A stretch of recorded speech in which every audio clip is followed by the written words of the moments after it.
caros alunos, iniciemos mais uma aula de filosofia. Durante essas últimas aulas, nós vimos vários pensadores que influenciaram não só a filosofia, mas também o direito ao longo de toda a história. E quando nós falamos em direito, nós sempre nos remetemos a diversos conceitos que estão atrelados ao direito. Entre eles nós temos a ética, moral, justiça, liberdade, determinação. Hoje nós vamos falar um pouquinho sobre um filósofo que sempre teve a sua filosofia voltada para as vivências, assim como o direito, Jean-Paul Sartre, que inclusive vai colocar o tema da liberdade como essencial para a sua filosofia.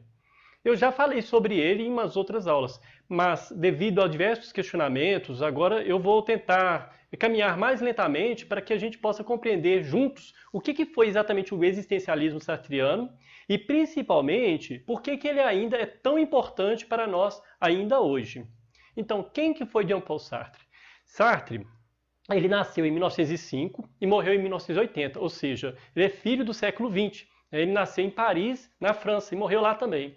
Então ele acabou incorporando em sua filosofia vários acontecimentos que marcaram o século XX. Nós temos vários acontecimentos, por exemplo, a Primeira e a Segunda Guerra Mundiais, a Revolução Russa, a crise de 1929, a morte de Stalin, a descoberta dos campos de concentração na Alemanha, não só na Alemanha, mas também até na União Soviética, a criação de Israel, as guerras da Palestina, a Guerra Fria, a Revolução Cubana, a Revolução Cultural Chinesa, a Guerra da Argélia e do Vietnã e também o chamado Maio de 68, sobre o qual ele vai falar muito também em suas obras. Diante de todos esses acontecimentos, ele colocou sua filosofia a serviço dos problemas reais que surgiram com esses acontecimentos. Então ele não tentou fazer uma filosofia apartada do mundo, mas uma filosofia que estava encarnada na sua realidade. O interessante é que mesmo diante de tantos acontecimentos que levariam o ser humano a se questionar sobre a sua própria natureza por causa exatamente dos movimentos totalitários, da eugenia, da perseguição, do crime, da violência. Então o ser humano começava a se questionar, inclusive sobre sua própria liberdade, sobre sua própria natureza. Então em Sartre, apesar de tudo isso, ele vai afirmar que nós estamos condenados a sermos livres. Isso porque a liberdade de Sartre não está apartada do que é o ser humano. Ela está inserida na própria definição de ser humano. Não se trata de um atributo ou uma qualidade que nós temos ou não temos. Eu não tenho liberdade, eu sou liberdade. Nós não temos liberdade. Nossa existência é a liberdade para ele. Então, a liberdade ela só tem sentido no mundo em que a gente vive. Nesse mundo em que ela nos aparece como sendo, às vezes, impossível. Por isso, nós temos que tomar cuidado para não pensar a liberdade como algo abstrato, como aquela figura de um indivíduo apartado no mundo, um cara que está incólume a todos os acontecimentos, mas a atitude filosófica de Sartre não é uma atitude de afastamento do mundo, mas uma atitude de quem se volta para o mundo real, dos conflitos e dos problemas, e nele se insere e se volta contra ele quando necessário. Vamos pensar um pouquinho numa ideia aqui, Por exemplo, se você falar com um peixe dentro de um aquário, vamos imaginar aqui, analogamente, se a gente pudesse conversar com um peixe, Você tentar conversar com um peixe e tentar convencer ele que ele está envolto em água, E ele não acredita que ele está envolto em água. Você tenta tirar ele da água, o que acontece? Ele vai sentir ali a respiração acabar e tal, então ele ficaria satisfeito com a revelação de que ele está envolto em água? Às vezes não. Da mesma maneira ocorreu com várias pessoas no século XX, ao se depararem com a ideia de liberdade, diante de tantos acontecimentos. A liberdade, ela vai trazer a ideia também da angústia. Nós vamos falar um pouquinho disso nas próximas aulas. Hoje nós vamos tentar fundamentar um pouquinho as raízes, de onde que Sartre vai absorver essas ideias. Vamos por partes. Vamos entender como que ele pensa a realidade humana como liberdade, para entender como que ela é possível, mesmo nas situações que eu acabei de colocar, em que nós acharíamos que não seria possível afirmar a liberdade. Para isso, nós vamos usar nessas aulas que se seguem, dois livros interessantes. Um deles é o da Tana Mara de Souza e o outro do Franklin Leopoldo Silva. Esses dois livros aqui. São livros bem introdutórios, bem didáticos, mas bem fundamentados. Dois especialistas em Sartre que vão falar um pouquinho sobre a liberdade em Sartre e sobre o humanismo de Sartre. Esses dois livros são muito interessantes. Eu indico, vou colocar aí na descrição para vocês lerem ou terem contato. Então, para começar, vamos começar a entender em quais fontes Sartre bebeu para formular sua filosofia. Em primeiro lugar, nós vamos falar da influência da fenomenologia de Russell. Russell, entre outras coisas, ele dizia que é preciso a gente se voltar para as coisas mesmas, ou encontrar uma nova maneira de lidar com as questões que eram antigas, mas nunca foram solucionadas, né? Principalmente em relação à questão do conhecimento. Na verdade, Russell ele tentava superar algumas visões, como a dos realistas e dos idealistas, e também dos kantianos, sobre os quais eu já falei em outras aulas, mas a gente vai retomar um pouquinho aqui nessa aula, inclusive utilizando essas obras, né, para poder a gente aprofundar um pouquinho melhor, refletir um pouco melhor, e tudo a passo a passo. Russell ele parte de um conceito que é muito utilizado por Sartre, que seria a noção de intencionalidade. O que seria intencionalidade? Ela seria um modo como a gente se relaciona com o mundo, né, com as coisas, né? Ela é o que estabelece a relação entre o sujeito e o objeto, ou seja, a relação entre a consciência e as coisas.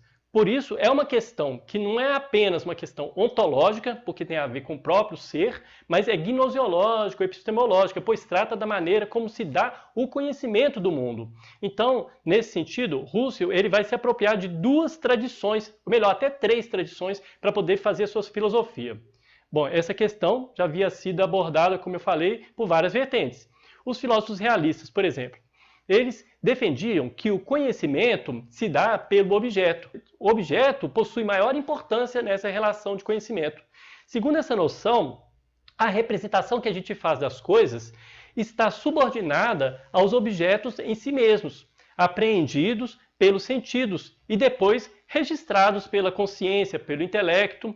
Nesse sentido, a nossa razão ela seria reduzida a uma simples apreensão dos objetos, como se fosse um registro, né, de maneira análoga, por exemplo, a uma folha de papel. Você pega uma folha de papel, você vai e escreve atrás da folha de papel, né? Então, a nossa consciência seria aquilo que só recebe informação, né? Um papel branco que recebe alguns traços, uma marca que alguém deixa, ou então uma marca na parede, e assim por diante.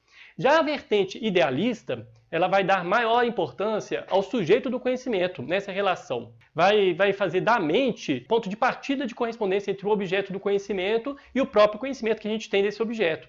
Nesse sentido, o conhecimento ele seria uma atividade da consciência sobre o mundo, e não o contrário como pensavam os realistas. Então nós temos aí duas vertentes. Veja que essas duas vertentes, elas vão formular as concepções empirista e racionalista, sobre as quais nós já falamos em umas aulas recentes, né, de filosofia do direito. Mas, de um modo bem extremo, essas duas vertentes, elas apresentam problemas. Por quê? Se a gente pensar de uma maneira bem extrema, né, na maneira idealista, nós poderíamos chegar ao extremo de pensar que o mundo pode ser apenas uma imaginação da nossa mente. Se a gente pensasse de maneira extrema em relação ao realismo, nós desconsideraríamos, ao contrário, a existência da própria mente. Então nós precisaríamos de uma síntese, né? E quem vai fazer essa síntese? Kant. Kant ele vai apontar uma terceira via. Para ele, o conhecimento se torna um conjunto entre a apreensão, né, que seria uma apreensão sensível das coisas mesmas, e o nosso intelecto, ou consciência, se vocês preferirem.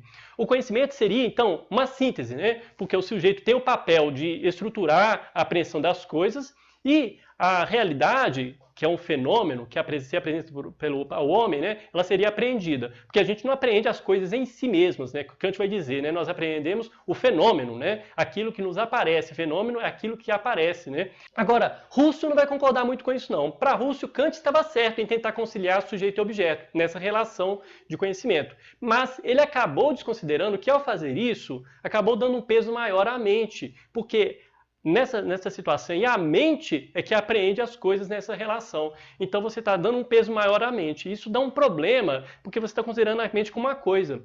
Russell ele vai dizer ser necessário voltar às coisas mesmas. Para ele, o problema viria da própria definição de sujeito, de consciência, porque até então a consciência foi tratada como se fosse uma coisa, né? Como se fosse algo análogo, por exemplo, a uma gaveta que a gente guarda uma coisa lá dentro, né? O que a gente guardaria na consciência? As nossas percepções, as nossas lembranças. Nesse sentido, nós teríamos duas hipóteses. Se você comparar a consciência como se fosse uma gaveta e as coisas que a gente aprende como se fosse, por exemplo, uma caneta, um lápis, nossas lembranças e percepções, elas se dirigiriam, né, à consciência, assim como uma caneta é colocada numa gaveta. Ou, segundo, essas lembranças e percepções são capturadas pela consciência, assim como, por exemplo, uma armadilha que captura um animal. Nessas duas situações, nós estamos colocando a consciência como uma coisa, né? Como que fosse uma coisa que estaria apartada do objeto, mas ao mesmo tempo estaria ali como se fosse uma coisa em si mesma, né? Por isso, para Russell, é preciso purificar a consciência, livrá-la de todo o conteúdo, pensá-la em relação direta com as coisas mesmas. Por isso, ele vai dizer que a consciência é sempre consciência de alguma coisa. Não pode ser considerada sem estar voltada para os objetos. Então, ela é sempre uma consciência de. Ela não é uma coisa, mas o modo como o sujeito visa o objeto. E fora dessa relação, a consciência é o quê? Nada. Nesse movimento em direção às coisas, Russell vai chamar de intencionalidade. Vou repetir. A consciência é sempre consciência de alguma coisa. Por isso, não há um dentro da consciência fixo e paralisado, mas um movimento em direção às coisas. Então, a consciência seria esse próprio movimento. Ou seja, nesse sentido, há uma autonomia tanto da consciência que apreende o mundo, quanto do mundo que é apreendido pela consciência. Então, não há, por exemplo, o desaparecimento nem da consciência nas coisas, como acontecia, por exemplo, na vertente realista, nem há um desaparecimento das coisas na consciência, como acontecia, por exemplo, na vertente idealista. Desse modo, Russell ele vai conservar a primazia tanto do sujeito quanto do objeto. Sartre vai se apropriar principalmente dessa noção de intencionalidade em sua obra, Ser e o Nada. E sobre essa noção ele vai formular várias outras concepções, a sua concepção ontológica de ser humano, o que seria o ser para si, e o mundo, que seria o ser em si, bem como fundamentar a ideia de liberdade. E é a partir daqui que nós vamos também retomar na próxima aula, para não ficar uma aula muito longa. Então vamos aí revisar esses conceitos de realismo, idealismo, o próprio kantismo, como que é o conceito de intencionalidade em Russell, e na aula que vem nós vamos mostrar como que Sartre se apropria dessas noções. Eu espero que tenha sido claro. Até a próxima aula.